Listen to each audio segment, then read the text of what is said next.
Hey everyone, and welcome back. We're going to be diving deep into a topic today that I think is pretty close to a lot of people's hearts. It really is. How to speak English fluently. Yes. And we've had a lot of fun brainstorming this one. Yeah. Pulling from our own experience, kind of generating our own content on this. Putting our heads together. Yeah, exactly. For sure. So I'm really excited to kind of share our approach to this Me too. with everyone. Yeah, it's going to be good. So to get started, thinking about this whole fluency thing, Right? we really wanted to start with the power of listening. Yes. And I think, we can all kind of relate back to this. Absolutely. When we were babies, Yeah. we learned our first language just by Just absorbing. absorbing Yeah. all the sound, The sounds. Yeah. And the rhythms, all of that. intonation. The intonation. Exactly. Like for months and months and months, that's all we were doing. yeah. And it's so foundational. And we don't, when we're learning a new language, we kind of forget about that. Yeah. We jump ahead We do. too much. We want We to, get too. yeah, we're like grammar books and vocabulary. Exactly. But it's like you're trying to build a house without a foundation, right. So Yeah. it's really important, I think, to start there. Absolutely. So, we always encourage people to start with something fun and simple, like Yeah. cartoons or songs, things that you enjoy. For sure. Surely. And as you get more comfortable, Yeah. you can, start increasing that complexity. Gradually. Yeah, listen to podcasts, Yeah. watch movies with subtitles, Yeah. really kind of challenge yourself a little bit. Absolutely. And, the more you do that, the more you're going to start to pick up on those nuances of the language, like pronunciation and rhythm and even slang. Right. And it just becomes more and more natural Totally. the more that you do it. Mm-hmm. So that's the listening part. Okay. So we've got listening down. Yeah. What about reading? Oh, yeah.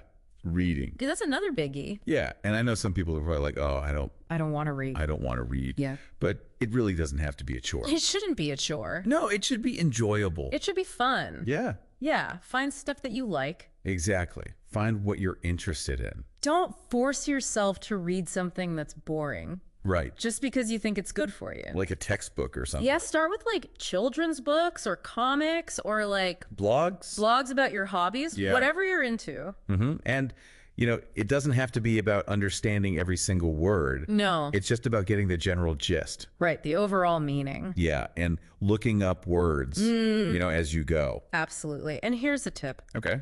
Don't just read passively, like really engage with the text. What do you mean? Like highlight things that are interesting, write down new words, Okay. and then try and like summarize what you read in your own words. That makes sense. Yeah, the more actively you read, Yeah. the more you're going to remember. Right. Okay. So we've got listening, we've got reading. Now we've got to talk about the actual speaking part. Yeah, because that's kind of the whole point, right? That's the goal. The whole point of fluency is to be able to speak. Yeah. But I think a lot of people get really stuck in their heads about this. We do. They're so worried about making mistakes I know. that they don't even try. Yeah. And that's where we come in with a little tough love. Okay. Mistakes are going to happen, They are inevitable. but like it's part of the process. It is. So embrace the awkwardness. Yes. Laugh at yourself. Yeah. Have fun with it. Yeah. The more you speak, the more comfortable you're going to become, Exactly. whether it's to yourself in the mirror or to a friend or, Or even to a pet. yeah, your dog doesn't care if you make a mistake. Exactly. They're just happy you're talking to them. Right. So, That's so true. yeah. And you know what? We have a fun little trick Okay. that we like to recommend. Okay. I'm listening. Tongue twisters. Tongue twisters. Yes. Really? I know they sound silly, They do. but they're so good for your pronunciation. How so? Well, they help you train your tongue Okay. to articulate those tricky English sounds. That makes sense. Yeah. So start with easy ones and then you can work your way up Right. to the harder ones. Like, what's an easy one? How about Betty bought some butter, but the butter was bitter? Okay. Look Betty at- bought some butter, but the butter was bitter. Yeah. I like it. Yeah, it's a good one. It's fun. Yeah. Okay. So, right. So we've got listening, reading, speaking. We're on a roll. We're on a roll. But now let's talk about something that I think a lot of learners struggle with. Okay. What's that? Not sounding like a robot. Sounding like a robot. Yeah, we've all heard those learners who have perfect grammar, Right.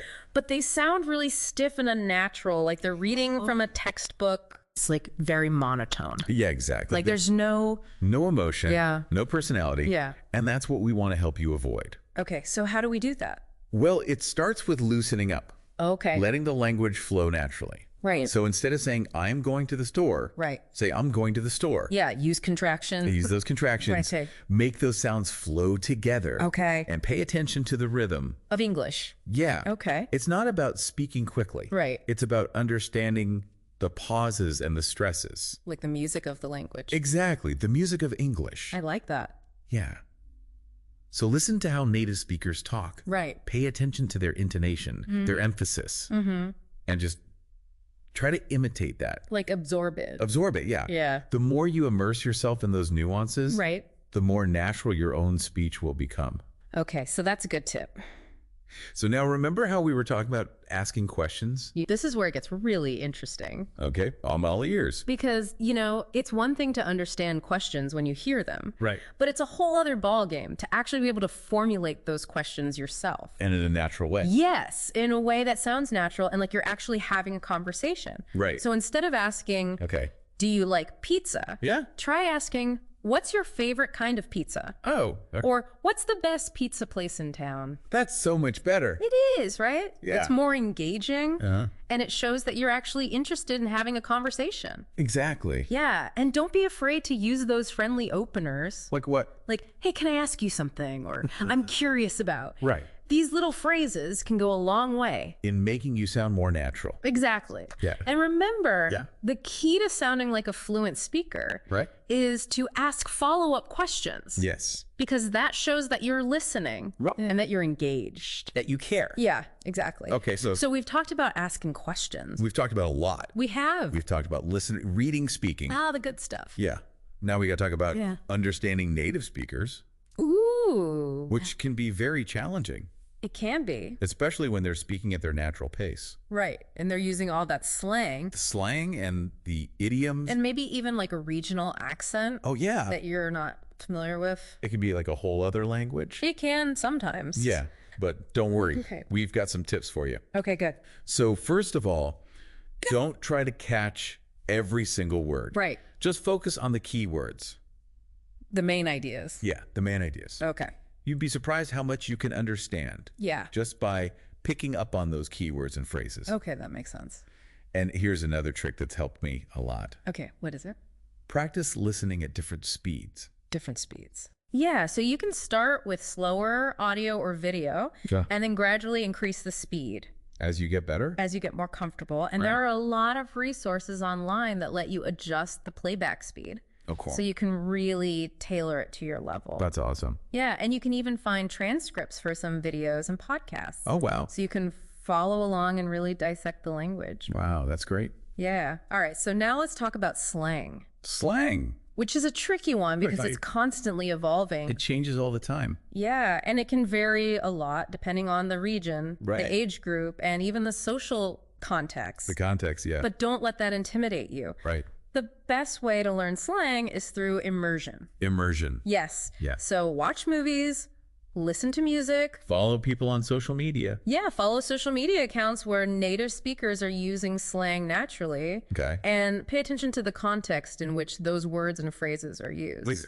And don't be afraid to ask questions. Ask a native speaker. Yeah. If you hear a word or phrase you don't understand, Yeah. just ask someone. Most people are happy to help. Yeah, they usually are. Yeah. So, we've covered a lot of ground in terms of language skills. We have. But fluency is about more than just knowing the right words and grammar rules. It's about connecting with people, right? Yes, it's about connecting with people, building rapport, Yeah. and engaging in those meaningful conversations. Right. And that's what our next set of tips is all about. Okay. So we're going to talk about how to move beyond just those basic exchanges. Right. And really dive into the heart of communication. I like it. Yeah.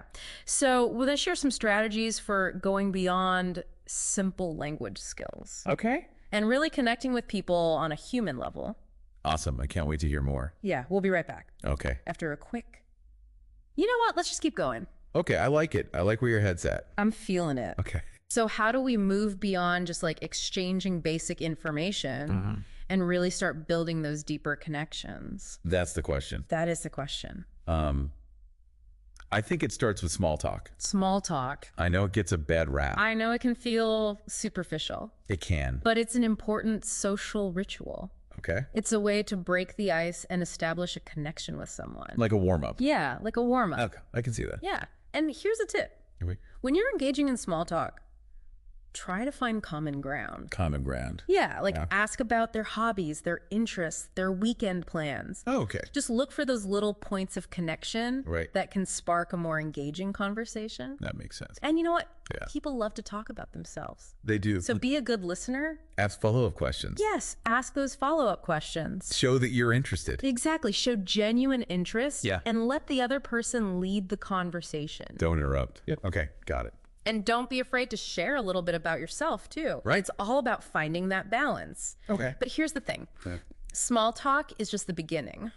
It is. It's like the appetizer. Okay. We need the main course. What's the main course? Storytelling. Ooh, storytelling. Yes. Okay. Because stories have this amazing ability to captivate our attention. They do. Evoke emotions and create lasting memories. They transport you to another place. Yeah. Think about your favorite movies and books. Right. They're all about stories. Even conversations. Even conversations. Yeah. Good conversations have stories. Exactly. Yeah. Stories help us relate to one another. Understand different perspectives and build empathy. Yeah. And guess what? Right. You don't need to be a professional storyteller to use this technique. We'd all have stories. We all have stories to tell. Yeah. So start by sharing simple anecdotes about your day, your experiences, your observations.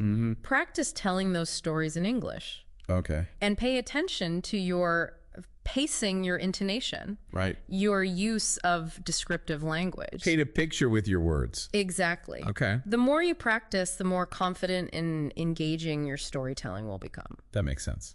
So we're on a roll here. We are. But let's pause for a moment. Okay. And talk about one of the most common obstacles to fluency. Oh boy. Here we go. Are you ready for this? Hit me.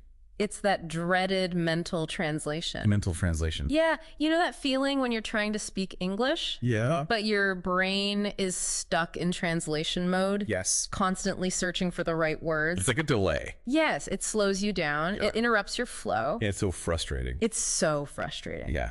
But here's the good news. Okay. You can train your brain to not do that. To think directly in English. Oh, wow. I know it takes practice. It does. And conscious effort, but it's totally possible. Okay, so how do we do that? We'll start by naming everyday objects in English. Like as you see them? Yeah, as you're going about your day. Okay. Think table, chair, window, door. In English? In English. Okay. You can even try describing your actions in your head as you do them. Like I'm walking to the kitchen. Exactly. I'm opening the fridge. Okay. I'm pouring myself a glass of water. Okay. All in English. I see. And here's another tip. Okay. Try planning your day or making lists in English. Yep. Instead of thinking, I need to go to the grocery store, Yeah. think I need to buy groceries In English. in English. Okay. You'll be amazed how quickly this starts to shift your thinking patterns and make English feel more natural. Cool. Okay. I like these tips. Yeah. And you know what's even more powerful? More powerful than that? Yeah. What? Talking to yourself in English. Talk to myself. Yes, I know it sounds crazy. It does sound a little crazy. But trust me, it works wonders. Really? Yes. Have conversations with yourself in your head. Oh, wow. Practice different scenarios. Debate current events. Argue with yourself. Argue with yourself. Oh my gosh. Just try not to do it out loud in public. Okay, fair enough. But yeah, it's like having an internal English tutor. That's available 24/7. Exactly. Wow, I love that. Yeah. All right, so we've covered a lot of ground today, We have. but we're just getting started. We're just getting started. Yeah, we've got a whole treasure chest of advanced fluency The tips treasure chest. waiting to be unlocked. Oh, I like it. Yeah. So stay tuned, folks, because things are about to get even more interesting. I can't wait. I'm excited. Me too. This is going to be good. All right, so we'll be back with more fluency fun after a quick break. See you soon. Okay, so, before we got sidetracked, we were talking about mental translation. Oh, yeah, right. And getting over that, It can be tough. it can be a big hurdle for people. You know, it's funny you should mention that because I was just thinking about when I was learning Spanish. Right. I had the same. You would translate everything in your head. Yeah. And it was so Frustrating. Yeah. It's such a common experience. It is. But, there are ways to break free from that. There are. And to start thinking more directly in English. Okay, so tell me, how do we do that? Okay, are you ready for this? I'm ready. The magic word. Okay. Immersion. Immersion. Immersion. Okay. But, we're not just talking about like going to an English-speaking country for a week. Right. It's about creating an English-speaking environment wherever you are. So like, how do we do that? Well, I was talking to a friend the other day. Okay. Who's learning Korean. Yeah. And she changed all the settings on her phone to Korean. What? That's a good idea. Isn't that brilliant? I like that. Yeah. So it's all about surrounding yourself with the language as much as possible. So like what? Change your phone settings. Yeah. Watch movies in English. Yes. Listen to music. Read books and articles. Okay. Yeah. Make it a constant presence in your life. Got it. Okay. So what else? Well, I think it's also really helpful to find a language partner. A language partner. Someone you can regularly converse with in English. Yeah. I mean, that's really where the rubber meets the road. Yeah. You can read all the books and listen to all the podcasts you want. Right. But nothing beats real life conversation practice. Absolutely. And it doesn't have to be anything formal or intimidating. No, not at all. Just find someone who's willing to chat with you. Yeah. Even for a few minutes each day. Okay. And like, how do we find these magical language partners? Well, you can find them online. Online. Yeah. There are language exchange apps and websites. Oh, cool. Or you can even ask around in your local community. Yeah. You might be surprised how many people are also looking for someone to practice with. That's a good idea. And don't be afraid to make mistakes. Right. That's what your language partner is there for. They're there to help. They're there to help you learn and improve. Right. Not to judge you. So just relax and have fun. Exactly. The more you speak, the more confident and fluent you'll become. Right. But it's not just about quantity. Okay. It's about quality too. Okay. So what do you mean by that? Well, it's not enough to just have conversations. Okay. You need to be mindful of your progress. Right. Identify your weaknesses and actively work on improving them. So it's like active learning. Exactly. Active learning. Okay. So, maybe record yourself speaking. Okay. And listen back to those recordings. And be like, oh, wow. Yeah. And be like, oh, I need to work on my pronunciation. Or my grammar. Or my grammar, or my vocabulary, whatever it may be. Yeah. And like celebrate the wins. Yes. Celebrate those wins. Like every time I learn a new word, I'm like, yes. High five. High five. It's so important to stay motivated. It is, because learning a language can feel like a really long journey. It can be a long journey. So yeah, those little wins really help. You do. Okay. So are you ready to move on to some of the advanced stuff? The advanced stuff. Yeah, let's do it. Okay. I'm ready. Okay. So first up. Okay. Collocations. Collocations. Have you ever heard of those? I'm not sure. Okay, so collocations are like the secret sauce of fluency. Okay. They're those groups of words that naturally go together in English. Oh. And using them correctly can really make your speech sound more natural and sophisticated. So like what? Give me an example. Okay, so instead of saying make a decision, Yeah. a native speaker might say reach a decision. Oh, okay. Or instead of saying do a mistake, Right. they might say make a mistake. Got it. It's all about those subtle combinations that just sound right Okay. to a native ear. I see. And the best way to learn collocations is to pay attention to how native speakers use them. In real life. In real life, yeah. So read books, watch movies, listen to podcasts, Okay. and take note of those word pairings that sound natural and fluid. Got it. So just like pay attention. Pay attention, exactly. Okay, cool. What else? Okay, next up on our fluency toolkit, shadowing. Shadowing. Have you ever tried this technique?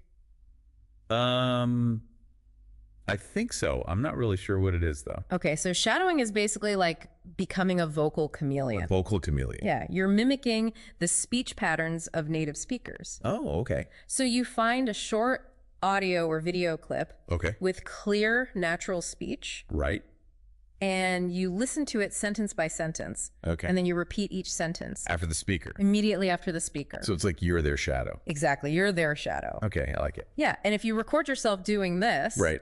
and then compare it to the original audio, Yeah. you can really start to hear those subtle differences. In your pronunciation. Yeah, and refine your pronunciation. Wow, that's a really good tip. It's amazing how much it helps you internalize those natural rhythms and intonations of English. Okay, so we've got collocations, we've got shadowing. What else? Well, let's not forget about vocabulary building. Vocabulary, yeah, that's important. We all know that having a strong vocabulary is crucial for fluency. Absolutely. But the question is, how do we actually retain all those new words? Right, because I remember I used to Memorize lists. Yeah, and I would forget them the next day. It's a common struggle. It is. But here's the thing. Memorizing lists is not the most effective way to learn vocabulary. Okay, so what is? The key is to learn words in context. In context. Yes, and to use them actively. Actively. So instead of just memorizing a definition, Right. try to see how those words are used in real sentences and situations. So like in a book? Yeah, in a book or a movie or a podcast. Okay. Pay attention to how different words are used. So like notice them in the wild. Exactly. Notice them in the wild. Okay, I like that. And once you learn a new word, try to use it immediately. Oh, okay. Write it down in a sentence, say it out loud, use it in a conversation. Just get it out there. Just get it out there. The more you actively use it, the more likely it is to stick in your memory. Okay, that's good advice. And you know what else can be helpful? What? Creating your own vocabulary flashcards Flashcards? Okay. or using a spaced repetition system. Spaced repetition. Yeah, this helps you review words at increasingly longer intervals, Okay. which reinforces your memory and helps you retain them long term. Okay, I like it. But, you know, vocabulary is just one piece of the fluency puzzle. Right. There's another challenge that can be particularly daunting for many learners. What's that? Understanding different English accents. Accents. Yes, accents. Yeah. They can be a real stumbling block, They can. especially when you're first starting out. Yeah, it's like everyone's speaking a slightly different language. It is. Yeah. There are so many variations out there. Right. From British English to American English to Australian English to Indian English. It's a lot. It is a lot. Yeah. And each accent has its own unique pronunciation, rhythm, and even vocabulary. It's overwhelming. It can be overwhelming. Yeah, but what do we do about it? Well, don't worry, you can train your ear. We can train our ears. Yes, you can train your ear to understand different accents. Okay. The key is exposure and practice. Okay. So expose yourself to different accents. Yes, listen to a variety of English speakers Okay. from different regions and backgrounds. So like podcast, movies. Podcasts, TV shows, YouTube channels, movies. Got it. Seek out those resources that feature different accents and don't just passively listen. Right. Try to identify the specific features of each accent, Oh. like the pronunciation of certain vowels or consonants, Right. the intonation patterns, or the use of regional slang. Got it. Yeah. The more you expose yourself to different accents, the more adaptable your ear will become. Okay, so my ear will get better at understanding different accents. Exactly. But you know, understanding accents is just the first step. Right. Another challenge that many learners face Oh, what's this? is overcoming conversation nervousness. Conversation nervousness. Yeah, that feeling of anxiety. Oh, yeah. When you're trying to speak English, especially with native speakers. Like when your heart starts racing. And, Yes, your heart starts racing, your palms get sweaty, Right. And your mind goes blank. your mind goes blank. Yeah, I know that feeling. It's a common experience, It is. and it can be incredibly debilitating. Yeah, it can be really scary. It can be. So how do we deal with that? Well, first and foremost, remember that everyone makes mistakes, Even native speak. even native speakers. Right. It's part of being human. Okay. Don't let the fear of making mistakes paralyze you. Okay. Embrace those mistakes as learning opportunities Okay. and focus on communicating your message clearly, Clearly. even if it's not perfect. Okay, so not striving for perfection, just getting the message across. Exactly, just getting the message across. Got it.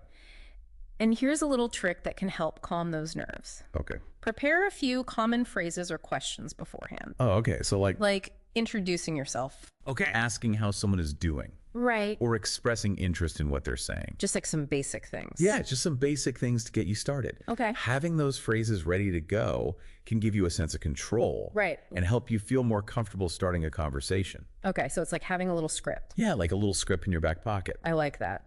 And don't forget the power of deep breaths.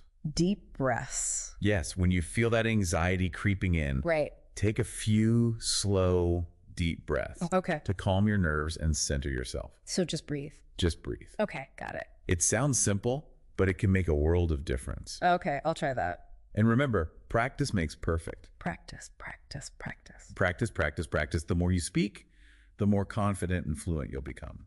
Okay, so we've got the nervousness out of the way.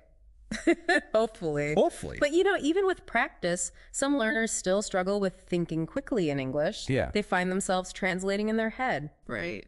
Which leads to pauses and interruptions in their speech. Right, and it's like everything just slows down. Yeah, it's like you're stuck in slow motion Yeah. while everyone else is zipping along at warp speed. Exactly. So frustrating. It is. So how do we speed things up? Well, one strategy is to embrace filler words. Filler words. Yes. You know those little words that native speakers use all the time? Like, and, Yeah, like, like, yeah. don't be afraid to use those fillers naturally. Really? Yes, they actually make your speech sound more authentic and less robotic. So it's okay to say, It's okay to say. okay. And another helpful tip is to practice short, quick responses to questions. Short, quick responses. Yeah, don't overthink it. Just get those words out there. So like if someone asks me, what did you do today? Yeah. I don't have to give them like a whole story. No, you could just say, I went for a walk, or I had lunch with a friend. Keep it simple. Keep it simple. Okay.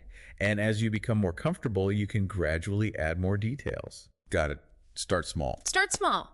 And you know what else can help? What's that? Engaging in activities that challenge you to think quickly in English, Oh, okay. Like what? like speed thinking games, Speed thinking games. where you have to come up with as many words as possible. Yeah, on a given topic within a certain time limit, Okay. or improvisation exercises. Affirmation. Yeah, where you have to think on your feet Right. and respond spontaneously in English. So just like off the cuff. Off the cuff, exactly. Okay, I like that. These activities help train your brain to process information more rapidly Okay. and to retrieve words and phrases more quickly. So you're basically training your brain You're training your brain to think in English to be faster. faster and more efficiently. Okay, I like these tips. But you know, at the end of the day, fluency is about more than just speed. Yeah. It's about being able to communicate your ideas effectively. Right. And to connect with people on a meaningful level. Okay, and how do we do that? Well, that's what we're going to explore in our final segment, Ooh, a cliffhanger. a cliffhanger. I can't wait. All right, we'll be right back. Okay, sounds good. You know, it's funny, as we've been talking about all these different aspects of fluency, Yeah. I've realized that it's It's a lot more. a lot more than just like the technical skills. Absolutely. It's like you were saying before. Yeah. It's about developing a mindset, Right. an attitude, Yeah. a way of being. Yeah, it's almost like It's a reflection fluency is a reflection. of your own personal growth. Yes, exactly. Wow. And how much you've kind of Yeah. invested in yourself. Mm-hmm. The more you grow as a Easy. person, Right. the more fluent you become. I love that. Not just in English, but Yeah. in life. In life, you know. That's beautiful. So as we were kind of brainstorming all these tips and strategies, we realized there's one key ingredient Okay. that ties everything together. Ooh. I'm intrigued. Are you ready? What is that? Passion. Passion. Yeah. Pure, unadulterated passion for the English language. So like if you love it, If you love it, it'll be easier. it will be easier Sure. because you will be drawn to it. You'll want to. You'll be motivated. Right. You'll be excited to learn. And you'll enjoy it more. Exactly. So, you know, thinking back to all the times Yeah. that I've felt truly fluent, Yeah. it's always been when I'm genuinely engaged, Right. excited about the topic, and, you know, connected with the person I'm talking to. I think that's true for me too. It's like that passion just fuels your motivation Gives you the energy. to persevere Yeah. through all those challenges. Right. And to like keep going when it's hard. Exactly. Yeah. And it makes the whole process more enjoyable. Way more enjoyable. Right. Yeah. So to all our listeners out there Yes. who are on this amazing journey of learning English, Learning English. remember this. Okay. Tap into your passion. Find your passion. Yeah. Okay. Find what sparks your interest. What makes you excited about the language. Yeah. And let that be your guiding light. Okay, I love that. Yeah. Find that thing that you love. Exactly. Okay. Whether it's music, movies, books, travel, Right. whatever it may be. Connecting with people. Yes, connecting with people. Yeah. Let your passion fuel your fluency. Okay. I'm going to write that down. Write it down. Let your passion fuel your fluency. Because when you're passionate, Yeah. you're unstoppable. You're unstoppable. And speaking of being unstoppable, Ooh. we want to leave you with one final thought. Okay. It's a quote Okay. I love a good quote. that we both find incredibly inspiring. Okay. What is it? All right, are you ready for this? I'm ready. Hit me. The limits of my language mean the limits of my world, Wow. That's beautiful. isn't it? It really is. It's a reminder that language is so much more than just a tool for communication. Right. It's like a gateway. The gateway. To other things, to new experiences, new perspectives, new possibilities. Yeah, the more you learn, The more your world expands. and you can connect with more people. Exactly. You open yourself up to new connections, new opportunities, new ways of seeing the world. I love that. So keep learning, keep exploring, Keep pushing those boundaries. Push the boundaries Yes. of language and of life. Of language and of life, because the journey of fluency is a lifelong adventure. It is. And the rewards are immeasurable. So true.